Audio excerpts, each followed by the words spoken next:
বারো আউলিয়ার শহর চট্টগ্রামে আছে ঐতিহাসিক নানা স্থাপনা, আছে ইতিহাসের সাক্ষী নানা মসজিদও। এমনই একটি মসজিদ হলো উত্তরহালি শহরের চৌধুরীপাড়ার আজগর আলী চৌধুরী মসজিদ। ২৫০ বছর ধরে টিকে আছে এই উপাসনালয়।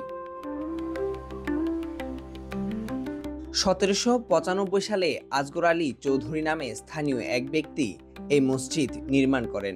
আজগর আলী ছিলেন সেই সময়ের এই এলাকার সম্ভ্রান্ত চৌধুরী পরিবারের বংশধর, তবে তার বিস্তারিত কোনো পরিচয় মেলেনি। এলাকাবাসীর ইবাদতের সুবিধার্থেই তিনি এই মসজিদ নির্মাণ করেন। মোগল স্থাপত্য অনুসরণ করে ১০ শতক জমির উপর এই মসজিদ মূলত নির্মাণ করা হয়েছিল। এছাড়া এর নকশায় তাজমহলের খানিকটা প্রভাবও লক্ষ্য করা যায়। কেবল চুন সুরকি দিয়েই তৈরি করা হয় মসজিদটি।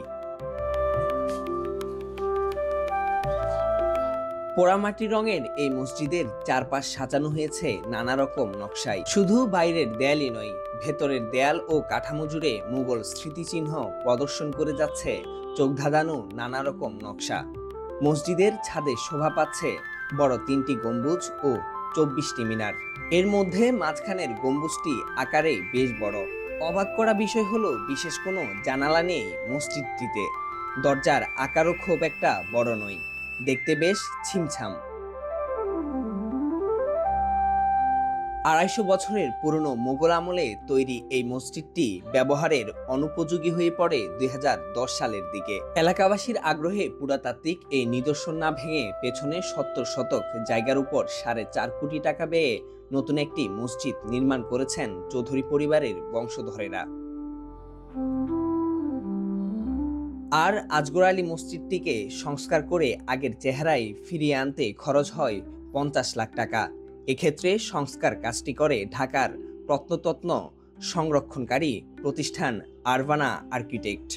সংস্কার করায় ঐতিহাসিক এই মসজিদটির আয়ু যেন আরও বহুকাল সুদীর্ঘ হলো। অতীত ও বর্তমানের সংমিশ্রণে একাকার এই মসজিদ প্রাঙ্গণে দেশের বিভিন্ন স্থানের পাশাপাশি জার্মানি, ফ্রান্স ও আমেরিকা থেকেও দর্শনার্থী আসার মতো সুখবরও শোনা গেছে।